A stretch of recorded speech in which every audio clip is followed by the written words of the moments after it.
कैलाश मानसरोवर पर्वत पे चीन का अधिकार है। क्या अगर ये कैलाश मानसरोवर लाहौर में रहता तो हमारे प्रधानमंत्री, गृह मंत्री, रक्षा मंत्री या हमारे लोग चुपचाप बैठे रहते हैं? या आप बताइए कि जिससे भारत ने पंचशील समझौता किया हो, जिसके इतने बड़े आंतरिक मामले में हमने उसका फायदा सहा हो, हमने कुछ नहीं बोला, लेकिन चाइना ने हमला कर दिया और ये एरिया अक्साई चीन कब्जा कर ले गया। शंकर जी हम लोग के, पार्वती जी, कार्तिकेय जी, गणेश जी, हर एक पूजा गणेश जी से चालू होता है। अब तुम उनका बचपन का घर द्वार चाइना कब्जा लिया।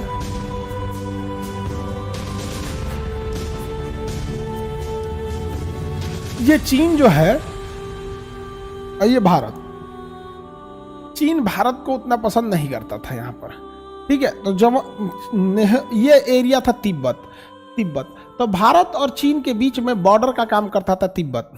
भारत और चीन के बीच में बॉर्डर का काम करता था तिब्बत। तो जवाहरलाल नेहरू ने को ऐसे अंदेशा आने लगा कि चाइना तिब्बत पे कब्जा करेगा, उसके बाद भारत पे कब्जा कर लेगा। तो जवाहरलाल नेहरू ने 1956 में एक समझौता किया जिसका नाम था पंचशील समझौता। एक समझौता किया, पंचशील समझौता। ये समझौता अगले 6 साल के लिए था, अर्थात 1956 से 1960 के लिए एक समझौता हुआ भारत और चीन के बीच में, पंचशील समझौता।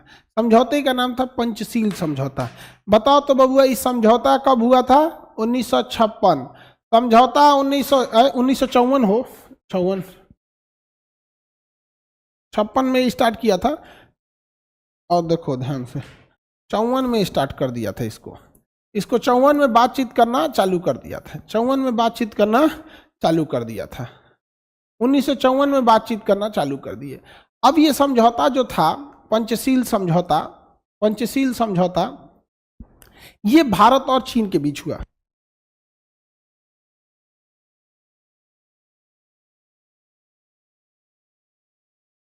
अब ध्यान से देखो, 54 में जब ये समझौता हुआ तो ये समझौता 6 साल के लिए था। कब खत्म हुआ बाबू? 1960 में।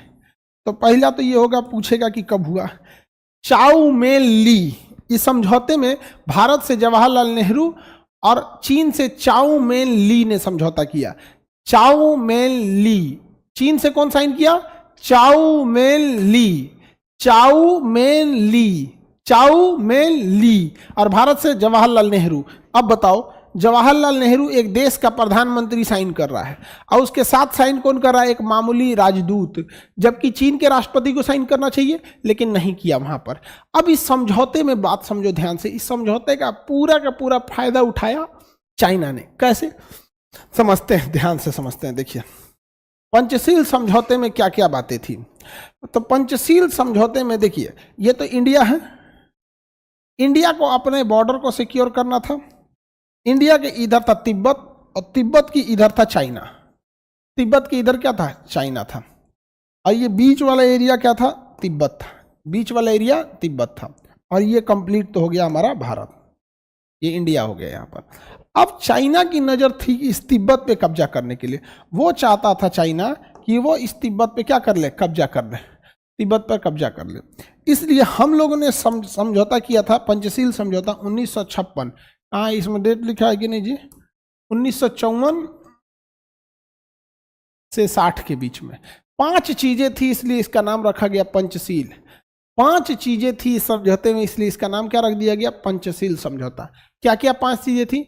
एक दूसरे की अखंडता का ध्यान रखना, यानी एक दूसरे पर युद्ध न करना। अखंडता मतलब एक दूसरे पर युद्ध न करना। एक दूसरे के आंतरिक मामले में हस्तक्षेप न करना, यानी चाइना अंदर क्या कर रहा है हमको कोई मतलब नहीं है, और भारत अपने अंदर क्या कर रहा है चाइना को मतलब नहीं है। बहुत अच्छा समझौता था, लेकिन टाइमिंग देखिए चाइना ने कितना दगाबाजी किया। तो गाना है ना कि दगाबाज रे, इसे तो बहुत बड़ा दगाबाज था चाइना। तीसरा था, सबसे महत्वपूर्ण बात यह थी कि एक दूसरे पर युद्ध नहीं करना, अंतर्राष्ट्रीय मंच पर एक दूसरे का साथ देना। जैसे कश्मीर मुद्दे पर चाइना हमें साथ देता और तिब्बत के मुद्दे पर हम चाइना का साथ देते हैं। एक दूसरे का समान लाभ पहुंचाना, यानी अगर हम चाइना का लाभ पहुंचा सकते हैं या चाइना हमारा लाभ पहुंचा सकता है तो ठीक है, लेकिन अगर आप गौर से देखिएगा तो इसका सबसे महत्वपूर्ण बात था कि हम एक दूसरे पे युद्ध नहीं करना। एक दूसरे पर युद्ध नहीं करना। अब इस समझौते को अगर बेहतरीन ढंग से देखिएगा तो कितना अच्छा आपको लगेगा। इतना खतरनाक था ये पंचशील समझौता। जवाहरलाल नेहरू चाहते थे कि पंचशील समझौता 20 सालों के लिए हो, लेकिन चाइना ने इसे महज 6 साल के लिए पंचशील समझौता किया और पंचशील समझौता 1960 में समाप्त हो गया। और उससे पहले देखो, पंचशील समझौता 1954 से लागू होता है, 1954 से लागू होता है और खत्म हो जाता है 1960 में। और इसी बीच आता है यहाँ 1959 आता है। और इसी टाइम 1959 में पंचशील समझौते का फायदा उठा के चाइना ने तिब्बत पर कब्जा कर लिया। चाइना ने तिब्बत पर कब्जा कर लिया। 1959 में चाइना ने किस पर कब्जा कर लिया? तिब्बत पर कब्जा कर लिया। एक बात बताओ, भारत चूंकि पंचशील समझौता से घिरा हुआ था और कहा था कि अंतर्राष्ट्रीय मामले में एक दूसरे का सहयोग करना, तो हम अंतर्राष्ट्रीय मामले में चीन का सहयोग किए कि नहीं? चीन सही है। क्यों? क्योंकि हम लोग पंचशील समझौता किए थे। और एक दूसरे की अखंडता का ध्यान रखना, तो चाइना कह रहा है ये मेरा हिस्सा है, हमको कुछ करने दो। दूसरा, एक दूसरे के आंतरिक मामले में हस्तक्षेप न करना। हम लोगों ने कुछ नहीं किया, टुकुर टुकुर किया, टुकुर टुकुर करते रह गए। चाइना ने कब्जा करके लेके चल गया। पंचशील समझौता में चाइना तिब्बत पे कब्जा करके रह गया। तिब्बत से भाग के आए दलाई लामा। तिब्बत से भाग के आए दलाई लामा। हम लोग ने दलाई लामा का शरण दिया यहाँ पर। अब ध्यान दो, 1960 में जैसे ही पंचशील समझौता खत्म होता है, चाइना ने 1962 में भारत पर आक्रमण कर दिया।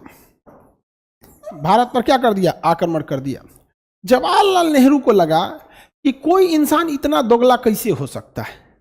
या आप बताइए कि जिससे भारत ने पंचशील समझौता किया हो, जिसके इतने बड़े आंतरिक मामले में हमने उसका फायदा सहा हो, हमने कुछ नहीं बोला, लेकिन चाइना ने हमला कर दिया और ये एरिया अक्साई चीन कब्जा कर ले गया। 10% अक्साई चीन को कब्जा कर ले गया।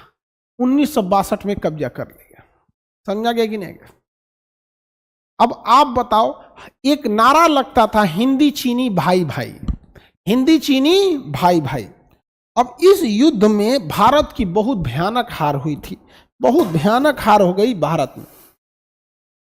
और चाइना ने पूरी तरह से भारत को हरा दिया। इस युद्ध में हम बहुत बुरी तरह हारे थे। चलो छोड़ो, हम अब थोड़ा सा पीछे छोड़ते हैं। जब देश आज़ाद हुआ तो 1962 में समझो बैलगाड़ी चलती थी, ट्रेन के नाम पे कोयला वाली छिक छिक छिक छिक करने वाली ट्रेन थी, फोन के नाम पे टेलीफोन होता था। हम बहुत पीछे थे। उस तुलना में आज तो हम बहुत शक्तिशाली हैं। आज तनी भारत के प्रधानमंत्री से कहिए कि तनी कुछ बोले तो मोए मोए हो जाता है। आज भी अगर कुछ बोल दे तो हम लोग मोए मोए हो जाते हैं। और ये केवल हम लोग नहीं, पूरे भारत का तंत्र मंत्र, पूरा इकोसिस्टम है ना। तनी पाकिस्तान के बारे में बोलिए, विदेश मंत्री हो, रक्षा मंत्री हो, प्रधानमंत्री हो, गृह मंत्री हो, ये कर दूंगा, वो कर दूंगा, पीओके लाऊंगा, जान दे दूंगा, ये कर दूंगा। अरे भैया, तो कभी भूले भटके चाइना के बारे में भी बोलिए। चाइना अरुणाचल प्रदेश को कहता है कि मेरा है, बोलिए थोड़ा। नहीं, चाइना के नाम पे भारत में मोए मोए हो जाता है। आज भी भारत में राष्ट्र प्रेम से ज्यादा सरकार प्रेम है। सरकार से ज्यादा लोग प्रेम करते हैं। समझ में आ गया कि नहीं आ गया? आप अगर उठ के देखिएगा, बहुत बड़ी टिप्पणियां आपको नहीं मिलेगी। आज भी डोकालाम में क्या हुआ, अरुणाचल प्रदेश में कितने गांव कब्जा लिया चाइना अरुणाचल प्रदेश पे अपना दावा ठोकने लगा, फिर भी हम लोग का क्या हो जाता है? मोए मोए हो जाता है। क्योंकि यदि हम पाकिस्तान पे हमला कर देंगे तो इसका राजनीतिक लाभ भी मिलेगा, राजनीतिक लाभ भी मिलेगा। चाइना पे हमला करेंगे तो राजनीतिक लाभ नहीं मिलेगा। हाँ, मणिपुर में भी हो गया था मोए मोए। समझ में आ गया कि नहीं आ गया? अब समझो ध्यान से, अब अपने मन से जरा पूछो, यदि कैलाश पर्वत पाकिस्तान में होता, यदि कैलाश मानसरोवर पर्वत शंकर जी का, मतलब समझिए कि एकदम मेन वही है, ये शंकर जी का मुख्य स्थान कैलाश पर्वत। एक तरह से कैसे किसी चीज, जैसे देश की राजधानी होती है, ऑफिस का हेडक्वार्टर होता है, उसी तरह शंकर जी का समझिए सब कुछ कैलाश मानसरोवर पर्वत है। कैलाश मानसरोवर पर्वत पर चीन का अधिकार है। क्या अगर ये कैलाश मानसरोवर लाहौर में रहता तो हमारे प्रधानमंत्री, गृह मंत्री, रक्षा मंत्री या हमारे लोग चुपचाप बैठे रहते? नहीं, कहते हमारा है, हमारा है। तो भैया, कैलाश पर्वत पे कभी आपने सुना है आवाज उठाते हुए कि चाइना का कैलाश पर्वत कैसे हो गया? रे चोटा, शंकर जी हम लोग के, पार्वती जी, कार्तिकेय जी, गणेश जी, हर एक पूजा गणेश जी से चालू होता है। अब तुम उनका बचपन का घर द्वार चाइना कब्जा लिया। चाइना के मामले में मोए मोए हो जाते हैं हम लोग। तो बताओ बाबू, हम लोग को पीओके के कैलाश पर्वत लाना है कि नहीं लाना है? और जब शंकर जी आएंगे तब ना शक्ति आएगा। शंकर जी को बाहर छोड़ के रखा है ऐसा। तो कैलाश मानसरोवर किसके पास हो गया है? चाइना के पास हो गया। अब चाइना यही नहीं रुका है, चाइना अपना 5 फिंगर रूल कहता है। 5 फिंगर रूल चाइना कहता है। 5 फिंगर रूल के तहत, देखो कहाँ गया नक्शा हो, हाँ यहाँ है। देखिए चाइना के बात सुनो भाई, सुनो लोगों चाइना की बात। 5 फिंगर, 5 गो अंगुरी। चाइना की नीति है 5 फिंगर कि लद्दाख भी चाइना का, सुनिए, लद्दाख भी चाइना का, तिब्बत भी चाइना का, नेपाल भी। देखो 5 फिंगर क्या कहता है कि तिब्बत तो चाइना का है ही है। देखो इधर देखो, ये हथेली है, ये तो चाइना का है ही है। ये हथेली किसका है? तिब्बत। आई हथेली से कितनी उंगलियां निकली हैं? 5। हथेली से कितनी उंगलियां निकली हैं? 5। तो चाइना कहता है कि ये हथेली है तिब्बत, हथेली है तिब्बत, हथेली है तिब्बत।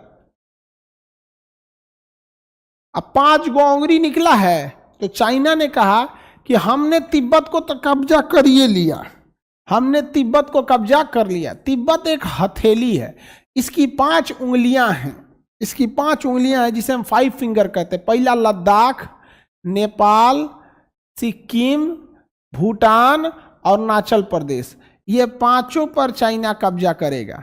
इन 5 पर चाइना कब्जा करेगा जिसे 5 फिंगर कहते हैं। 5 फिंगर कहते हैं, जिसमें उसने देखिएगा तिब्बत पे तो कब्जा कर लिया।